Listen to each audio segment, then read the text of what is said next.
ओवीस kitchen या recipe चॅनलमध्ये तुमचे स्वागत आहे. तर आज आपण ना शेवग्याची अतिशय अप्रतिम अशी रेसिपी करणार आहोत. तुम्ही यापूर्वी ना असा शेवगा कधीच केला नसेल, कारण की ही रेसिपी ना अगदी वेगळी आहे आणि तुम्ही ही रेसिपी केल्यानंतर ना तुम्हालासुद्धा नक्कीच आश्चर्य वाटणार आहे. इतकी जास्त अप्रतिम चवीची ही रेसिपी तयार होते. तुम्ही खूपदा शेवगा केलाच असेल, पण या पद्धतीने केला नसेल, मी खात्रीने सांगते. त्यामुळे नक्कीच व्हिडिओ शेवटपर्यंत पहा.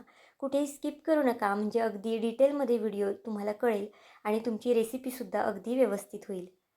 तर चला, थोडाही वेळ न घालवता लगेच व्हिडिओला सुरुवात करूया. आता इथे आपल्याला 2 शेवग्याच्या शेंगा घ्यायच्या आहेत. तुम्ही ही रेसिपी किती जणांनुसार करत असाल किंवा किती लोकांसाठी करत असाल ना, त्यानुसार शेवग्याची क्वांटिटी इथे तुम्ही कमी जास्त करू शकता. आता ही रेसिपी ना मी 2 जणांसाठी करते, त्यानुसार बघा 2 शेंगा पुरेशा आहेत. पण करताना ना ही रेसिपी थोडीशी वाढूनच करा, कारण की अजिबातच शिल्लक राहणार नाही, इतकी चमचमीत ही रेसिपी तयार होते. आता शेवग्याच्या शेंगा सुरुवातीला मी पाण्याने धुवून पुसून घेतल्या आहेत. त्यानंतर या शेवगा आपल्याला अगदी या पद्धतीने निसून घ्यायच्या आहेत. पाहू शकता. तुमच्या आवडीनुसार तुम्ही इथे शेवग्याचे जे काप आहेत ते लहान मोठे करू शकता आणि त्याच्या सगळ्या शिरा आपल्याला काढून घ्यायच्या आहेत. अगदी या पद्धतीने बघा सगळा शेवगा मी निसून घेतला आहे आणि अगदी व्यवस्थित असे शिरा काढून घेतले आहेत. तुम्हाला जर हवं असेल तर तुम्ही यापेक्षा थोडीशी लहान साईज शेवग्याची ठेवली ना तरीसुद्धा चालणार आहे. आता हा शेवगा एका पातेल्यामध्ये किंवा मग एखाद्या कढईमध्ये वगैरे तुम्ही काढून घेऊ शकता आणि त्यामध्ये अगदी शेवगा बुडेल इतपतच पाणी आपल्याला घालायचं आहे. बघा, खूप जास्तसुद्धा पाणी घालायचं नाही. ते का घालायचं नाही हे सुद्धा पुढे सांगते, त्यामुळे व्हिडिओ शेवटपर्यंत पहा. आता शेवगा थोडा वेळ साईडला ठेवून दिला आहे. शेवग्याचं काय करायचं ना हे सांगणार आहे, त्यामुळे नक्कीच कुठेही स्किप करू नका व्हिडिओ तुम्ही. इथे एक मीडियम आकाराचा टोमॅटो घेतला आहे. खूप जास्त मोठासुद्धा नाही आणि खूप लहानसुद्धा नाही. तुमच्याकडे जर लहान लहान टोमॅटो असतील ना, तर 2 टोमॅटोचा तुम्ही वापर केला ना तरी चालेल. टोमॅटो शक्यतो पिकलेला वापरा, म्हणजे या रेसिपीची जी चव आहे ना ती अजून जास्त वाढते. आता हा टोमॅटो आपल्याला बारीक असा कट करून घ्यायचा आहे. इथे पाहू शकता, अगदी बारीक असा हा टोमॅटो मी कट करून घेतलेला आहे. आता 2 मीडियम आकाराचे कांदे घेतलेले आहेत. पाहू शकता, 2 शेंगांना 2 मीडियम आकाराचे कांदे पुरेसे आहेत.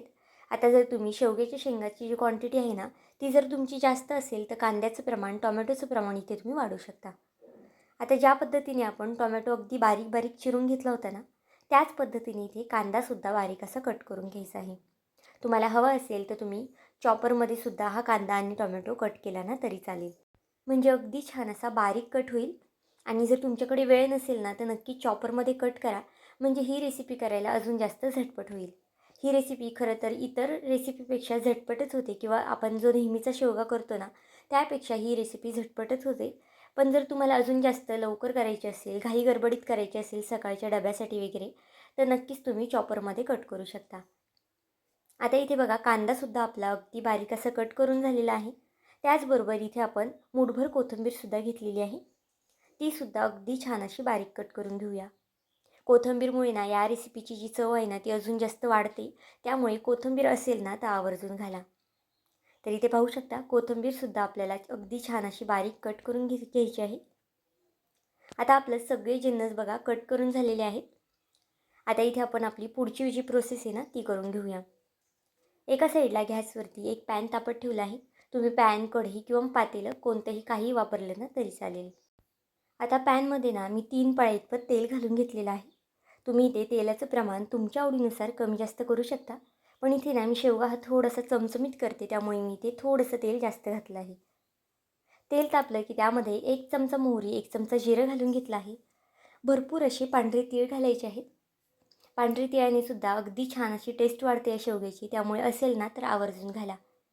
चिरून घेतलेला लसूण घातला आहे. तुम्ही इथे हवं असेल तर लसूण ठेचून सुद्धा घालू शकता. आता बघा, लसूण, आपलं जिरी, मोहरी, पांढरे तीळ अगदी छान अशी परतून झाली की यामध्ये आपल्याला कांदा घालून घ्यायचा आहे. गॅस आता आपल्याला फास्ट इथे करायचा आहे, म्हणजे कांदासुद्धा अगदी छान परतला जातो. फक्त आपण ज्या टायमाला पांढरे तीळ वगैरे घालतो ना त्यावेळेस गॅस आपल्याला स्लो करायचा आहे, नाहीतर पांढरे तीळ लवकर करपू शकतात. आता बघा, फास्ट गॅसवरती हा कांदा आपल्याला छान मऊसूत होईस्तोपर्यंत परतून घ्यायचा आहे. ही रेसिपी ना तुम्ही आवर्जून करा. आणि उन्हाळ्याचे दिवस आहे आणि आपण छान असा दह्यातला शेवगा करत आहोत ना, त्यामुळे अगदी उन्हाळ्यासाठी तर उत्तम रेसिपी आहे. खरं तर ही रेसिपी करण्यासाठी कोणत्याही ऋतूची गरज नाही. कधीही केली ना तरीसुद्धा अगदी अप्रतिम लागते ही रेसिपी. आणि पाहुणे-रावळे आले ना त्यांच्यासाठी तर आवर्जून करा, कारण की ते तुम्हाला ही रेसिपी विचारल्याशिवाय राहणार नाही. इतका जास्त चमचमीत हा शेवगा होतो. तुम्ही याचा रंग नंतर पाहणारच आहात, किती जास्त छान असा रंग आलेला आहे. अगदी तुमच्यासुद्धा तोंडाला पाणी सुटेल इतकी जास्त ही भाजी रेसिपी जी आहे ना ती टेस्टी होते. खूप जास्त कौतुक करते या रेसिपीचं, कारण की रेसिपीच खूप जास्त छान झाली होती. आता इथे बघा कांदा थोडासा मऊसूत झाल्यानंतर यामध्ये आपल्याला टोमॅटो घालून घ्यायचा आहे.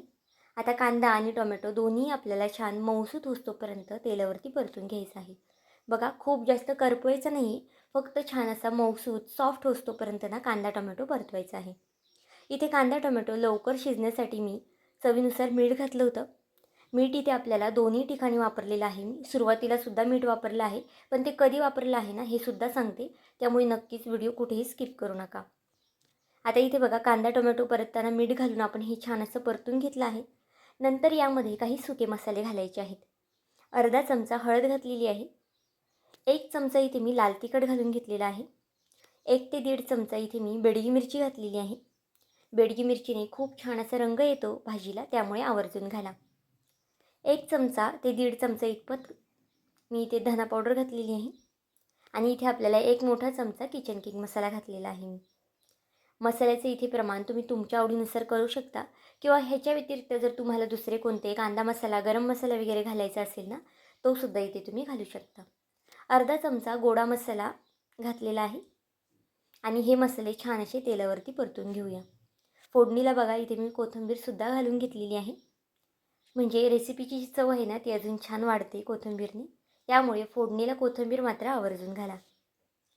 आता हे मसाले ना तेलावरती आपल्याला फक्त 20 ते 25 सेकंदासाठी थोडेसे परतून घ्यायचे आहेत. इथे बघा मसाले तेलावरती मी छान असे परतून घेतलेले आहेत. मीडियम गॅसवरतीच मसाले परतायचे आहेत, नाहीतर मग खाली लागू वगैरे शकतं. आता इथे आपल्याला दही घालायचं आहे. इथे मी फ्रेश ताजं दही वापरलेलं आहे. आणि बघा पोहे खायचा जो चमचा असतो ना त्याने जर मोजले तर 2 चमचे इतपत हे दही आहे. दही घातल्यानंतर अगदी छान असं मसाल्यामध्ये हे दही फेटून घ्यायचं आहे. इथे पाहू शकता अगदी या पद्धतीने मी हलवून घेते. तुम्हालासुद्धा अगदी व्यवस्थित असं याच पद्धतीने हलवून घ्यायचं आहे. म्हणजे मसाल्यांमध्ये ना दही अगदी छान असं एकजीव होतं. मी हे मिक्स करते तोपर्यंत जर तुम्ही अजूनही चॅनलला सबस्क्राईब केलं नसेल, लाईक केलं नसेल, तर नक्कीच एक लाईक आणि एक सबस्क्राईब करून घ्या. कारण की नवीन यूट्यूबरसाठी तुमचं एक एक लाईक, एक एक सबस्क्राईब हे खूप जास्त मोलाचं असतं. तसाच माझा हा व्हिडिओ तुम्ही कोणत्या देशातून, शहरातून पाहत आहात ना, हे सुद्धा मला कमेंट करून सांगायला मात्र विसरू नका. दही घातल्यानंतर आपण हे झाकण ठेवून 1 मिनिटासाठी वाफ काढून घेतली होती. म्हणजे दह्यालासुद्धा अगदी छान असं तेल सुटतं आणि दहीसुद्धा छान असं मिक्स होतं मसाल्यांमध्ये. आता झाकण काढून झाल्यावरती ना आपण यामध्ये जो उकळून घेतलेला शेवगा होता ना तो घालून घेऊया. शेवगा ना इथे मी चिरून घेतल्यानंतर थोडीशी शेवगा उकळून घेतला होता आणि उकळवताना ना शेवग्यामध्ये मी थोडंसं मीठ घातलं होतं. म्हणूनच आपल्याला कांदा टोमॅटो परतताना ना मीठ अगदी काळजीपूर्वक घालायचं आहे, कारण की शेवगा उकळताना सुद्धा आपण इथे मिठाचं प्रमाण यामध्ये घातलेलं आहे. आता जे शेवग्यामध्ये जे पाणी होतं ना, जे आपण शेवगा शिजवताना घेतलं होतं, तेच पाणीसुद्धा मी यामध्ये घातलेलं आहे. कोणतंही जास्तीचं पाणी आपल्याला यामध्ये नंतर न घालायचं नाही. जितकं शेवग्यामध्ये पाणी असेल ना, तितकंच घालायचं आहे. त्यामुळे शेवगा शिजवताना सुरुवातीलाच तुम्हाला पाण्याचं प्रमाण हे कमी ठेवायचं आहे. इथे पाहू शकता शेवगा अजून शिजायचा आहे, तरीसुद्धा किती जास्त चमचमीत दिसतोय ना. शिजल्यानंतर तर अगदी छान टेस्ट येते या शेवग्याची आणि अगदी दिसायलासुद्धा अगदी छान दिसतो. आता झाकण ठेवून 3 मिनिटासाठी मी याला वाफ काढून घेतलेली आहे. इथे पाहू शकता दही घातल्यामुळे ना अगदी थोडंसं पाणी सुटलेलं आहे. पण अजून शेवगा आपला शिजलेला नाही आहे, कारण की मी 3च मिनिटासाठी हे झाकून ठेवलेलं होतं. आता यामध्ये ना आपल्याला अगदी सिक्रेट जिन्नस घालायचा आहे. तो जिन्नस मात्र आवर्जून घाला. यामुळे ना आपल्या शेवग्याची चव जी आहे ना अजून दुपटीने तिपटीने वाढणार आहे. इथे बघा अगदी मी थोडासा गुळाचा खडा घेतलेला आहे. थोडासा क्रश करून घालायचा आहे गूळ, म्हणजे अगदी छान असा वितळला जातो. गूळ आवर्जून घाला. गूळ नसेल ना तर मग थोडीशी साखर घाला, पण गूळ आवर्जूनच घाला. आणि चिंच वगैरे असेल ना तीसुद्धा तुम्ही घालू शकता, जर दही नसेल घालात तर. तुमच्याकडे जर दही नसेल तर तुम्ही चिंच थोडीशी यामध्ये चिंचाचं पाणी वगैरे करून घालू शकता. आता गूळ घातल्यानंतर पुन्हा मी शेवगा झाकण ठेवून शिजवून घेतला आहे. 3 ते 4 मिनिटासाठी ना बारीक गॅसवरती मी हा शेवगा शिजवून घेतलेला आहे. तुम्ही इथे शेवग्याचा रंग तर पाहूच शकता, किती छान असा रंग आलेला आहे. कशासोबतही खाल्ला ना तरीसुद्धा हा शेवगा अप्रतिमच लागणार आहे. ज्यांना शेवग्याची भाजी आवडत नाही ना, त्यांना तर आवर्जून घाला खाऊ. कारण की ते सुद्धा ही भाजी बघितल्यानंतर ना, तुमच्याकडे नेहमीच या शेवग्याची मात्र डिमांड करतील. पाहुणे-रावळे आल्यावर करा किंवा मग अधेमध्ये खायला करा. कधीही केली ना तरीसुद्धा ही भाजी अगदी अप्रतिम लागते. आता ही भाजी ना मी डब्यासाठी केली आहे. त्यामुळे बघा सकाळच्या घाईमध्ये सुद्धा अगदी झटपट झालेला आहे शेवगा. तुम्ही सुद्धा आवर्जून करून पहा. सारखी-सारखी सांगते, कारण की शेवग्याची ही भाजी ना करायला खूप जास्त झटपट होते आणि अगदी कमीत कमी साहित्यामध्ये सुद्धा तयार होते. तर आजचा हा चमचमीत शेवगा तुम्हाला कसा वाटला मला हे कमेंट करून नक्की सांगा. आणि चॅनलवरती नवीन असाल तर चॅनलला एक लाईक आणि सबस्क्राईब करायला विसरू नका. पुन्हा भेटूया आपण अशाच एका नवीन व्हिडिओमध्ये. तोपर्यंत बाय.